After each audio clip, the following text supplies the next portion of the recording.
రెండేళ్ళు ఏమన్నా అన్నానా? ఆయన మన బయటకు వచ్చి ఇక చూస్తా, తోలు తీస్తా, తాట తీస్తా, ఇక నీ సంగతి చెప్తా అన్నాడు. రా బిడ్డ రా, రా రెడీగా ఉన్నారా, ఇక అందుకే కొడంగల్ నుంచే చెప్తాం నీకు అని చెప్పి 3 రోజుల నుంచి మాట్లాడలేదు. ఇవాళ మాట్లాడుతున్నా. ఆయన కొడుకు చెప్తున్నాడు, మైకు ముందరికి వస్తలేడు, ఆయన దాచుకున్నాడు అని. నీ ముఖం ఎప్పుడైనా చూసుకున్నావులా అద్దంలా? పేడమూతి బోడిలింగం, నువ్వు కూడా నా గురించి మాట్లాడతావా? నీవెంత, నీ స్థాయి ఎంత?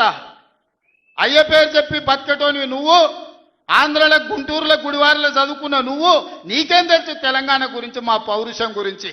నువ్వు కాదు, మొత్తం నీ జాతినంతా తెచ్చుకో. ఎట్లా తెచ్చుకుంటావు, ఏడికి రావాలనో చెప్పు.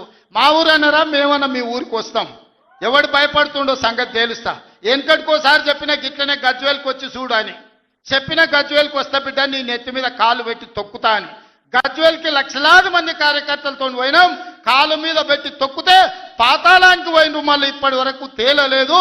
ఇవాళ చెప్తున్న మీడియా మిత్రులారా రాసుకోండి, 2029 ఎన్నికల్లో 2/3 మెజారిటీ మన సీట్లు ఒకవేళ 119 ఉంటే 80కి పైగా సీట్లతోని 2029లో మా ప్రభుత్వం ఏర్పాటైంది. ఒకవేళ 153 సీట్లయితే 100 పైగా సీట్లతోని 2/3 మెజార్టీతోని తెలంగాణలో రెండోసారి కాంగ్రెస్ ప్రభుత్వాన్ని తెస్తాం. ఇది మా సవాల్. చంద్రశేఖరరావు గారు, తారక రామారావు గారు, హరీష్ రావు గారు, దయాకర్ రావు గారు, ఇట్లా చెప్పుకుంటూ పోతే వినోదరావు గారు, కుక్కట్పల్లి కృష్ణారావు గారు, రాసి పెట్టుకో. 2029లో 2/3 మెజార్టీతోని ఈ రాష్ట్రంలో కాంగ్రెస్ ప్రభుత్వాన్ని ఏర్పాటు చేస్తా. ఇదే నా సవాల్. శాతనైతే కాసుకో బిడ్డ. నీ రాజకీయం ఏందో నేను చూస్తా. నేను రాజకీయం చేసినంత కాలం ఈ కల్వకుంట చూసేటోళ్ళు కాలకుంట విషం లాంటి కేసీఆర్ కుటుంబాన్ని అధికారులకు రానివ్వను. ఇదే నా శపథం, ఇదే నా శపథం. కొడంగల్ బిడ్డగా ఈ గడ్డ మీద నుంచి నేను శపథం చేస్తున్నా. నేను రాజకీయాలలో ఉన్నంతసేపు రాబోయే ఎన్నికల్లో కేసీఆర్ కుటుంబానికి అధికారం అనేది ఇక కళ. బీఆర్ఎస్ పార్టీ, కేసీఆర్ చరిత్ర గతమే. మీ పార్టీకి మీకు భవిష్యత్తు లేదు. ఎవడైనా చర్చించుకుంటే పొద్దుపోయినప్పుడు మాట్లాడుకోవడానికి పనికొచ్చే చరిత్రనే తప్ప భవిష్యత్తు తెలంగాణ రాష్ట్రానికి నీ తరఫున ఒరిగేది ఏమీ లేదు. బీఆర్ఎస్ కేసీఆర్ గతమే, తెలంగాణ భవిష్యత్తు కాంగ్రెస్. మీ గత చరిత్రతోని ఈడ ఒరిగేదేం లేదు. వెనకటికెవడో అన్నాడంట, మా తాతలు నేతులు దాగినరు, మీరు వచ్చి మా మూతులు నాకండి అని.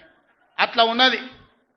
నిన్ను అసెంబ్లీలో ఓడగొట్టినాం, పార్లమెంట్లో గుండు సున్ని ఇచ్చినాం, మన కంటోన్మెంట్లో బండకేసి కొట్టినాం, మొన్న జరిగిన జూబ్లీహిల్స్లో బోడబండలో బండ కింద వాతి పెట్టినాం.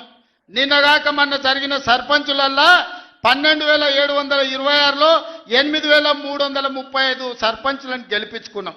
సిగ్గు లేదు, ఇన్నిసార్లు ఓడగొట్టినా ఇంకా సిగ్గు లేకుండా బయటకు వచ్చి కింద పడ్డ పైకాలు నాదే అని వెనకటికి ఓడో అన్నాడట. ఇట్లాంటి ఊకదంపుడు ఉపన్యాసాలు, పొంకనాలు వెనకడికి ఓడో పొంకనాల పోషిగాడు చెప్పినట. నాకున్నే 3 ఏళ్ళే కానీ 36 దొడ్లు ఉన్నాయని చెప్పిండట. ఇవన్నీ కళ్ళు కాంపౌండ్లో చెప్పుకోవడానికి బాగుంటాయి, కాలక్షేపం చేయడానికి. కళ్ళు కాంపౌండ్ మాటలు మాట్లాడకండి తండ్రి కొడుకులు. ఇవన్నీ మేము చూసినాం. శాతనైతే రాండి, ఏందో చెప్పు, దాని ప్రకారం చేద్దాం. 29లో తేల్చుకుందాం ఇవాళ చెప్తున్నా. కాబట్టి ఇప్పటికైనా చంద్రశేఖరరావు గారు, మీ వయసుకు గౌరవిస్తాం, మీ అనుభవానికి గౌరవిస్తాం. ప్రతిపక్ష నాయకుడు నీకు హోదా ఉన్నది. శాసనసభ సమావేశాలు ఏర్పాటు చేసినాం. 29 నుంచి చర్చలు రాబోతున్నాయి. 29 నాడు నువ్వు అడిగి ఎన్ని రోజులు సభ జరుపుదామో, నువ్వు అడిగినన్ని రోజులు అసెంబ్లీ నడిపిస్తా. నువ్వు చెప్పిన అన్ని చర్చ పెడదాం, ముఖాముఖి చర్చ చేద్దాం. వెనకంగా మాట్లాడు వెనక్కి కూర్కుడు కాదు. నీళ్ల మీద మాట్లాడతామా, నియామకాల మీద మాట్లాడతామా, నిధుల మీద మాట్లాడతామా, తెలంగాణలో జరిగిన అభివృద్ధి మీద మాట్లాడతామా, రైతు భరోసా మీద మాట్లాడతామా, రైతు రుణమాఫీ మీద మాట్లాడతామా, లేకపోతే ఆడబిడ్డలకు ఇచ్చిన ఉచిత బస్సు మీద మాట్లాడతామా, లేకపోతే నువ్వు ఏం కోరుకుంటావో చెప్పు, షాదీ ముబారక్ మీద మాట్లాడతామా, కళ్యాణ లక్ష్మి మీద మాట్లాడతామా, ఇందిరమ్మ ఇండ్ల మీద మాట్లాడతామా? దేని మీద మాట్లాడదామో చెప్పు, నేను సిద్ధంగా ఉన్నా. చర్చిద్దాం, దేశానికి ఆదర్శంగా నిలబడదాం, సమస్యల మీద మాట్లాడదాం, ఎవరు ఏం చేసినరో చెప్పుకునే అవకాశం కల్పిస్తాం. రాండి, మీరు మొహం చాటేసి ఫామ్ హౌస్లో పడుకొని మీరు ఖాళీగా ఉన్నప్పుడు పార్టీ ఆఫీసులు వచ్చి 10 మంది చెంచాలను పెట్టుకొని ఆ 10 మంది చెంచగాళ్ళ ముందల నువ్వు పొంకనాలు కొట్టుడు కాదు. నిజమైన చర్చ అసెంబ్లీలో చేద్దాం. ప్రజలు ఎన్నికలు ముగిసినాయి, అసెంబ్లీలో చర్చ చేయమని చెప్తారు. ఎవరు ఏం మాట్లాడతారో ప్రజలు వింటారు. విఘ్నులైన ప్రజలు తీర్మానం చేస్తారు.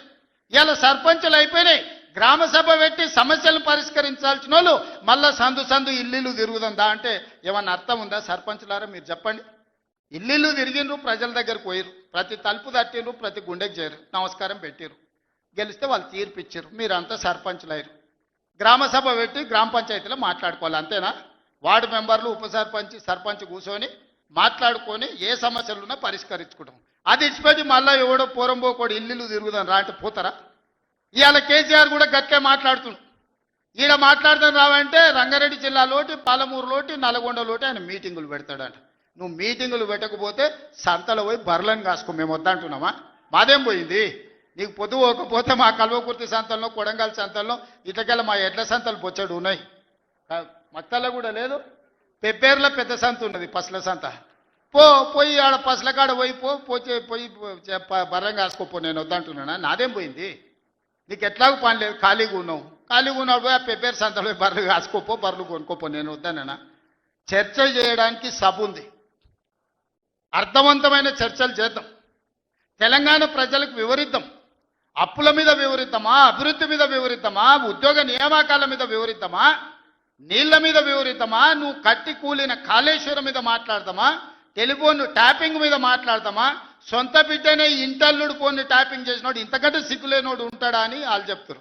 ఓ పక్కన నేను 1 కోటి మంది ఆడబిడ్డలకు చీర పెడతా, సారె పెడతా నేనంటే ఉన్నొక్క చెల్లెల్ని ఇంట్లోకెళ్ళి బయటకు వెళ్ళగొట్టిన వాడు ఆస్తిలో వాటా అయ్యేస్తుంది. గంత పనికిమాలినోడు, సొంత చెల్లెలకే చీర పెట్టలేనోడు, సొంత చెల్లెలకే పండుగ పూట బుక్కెడు బువ్వ పెట్టినోడు, వాడు కూడా ఒక మనిషా?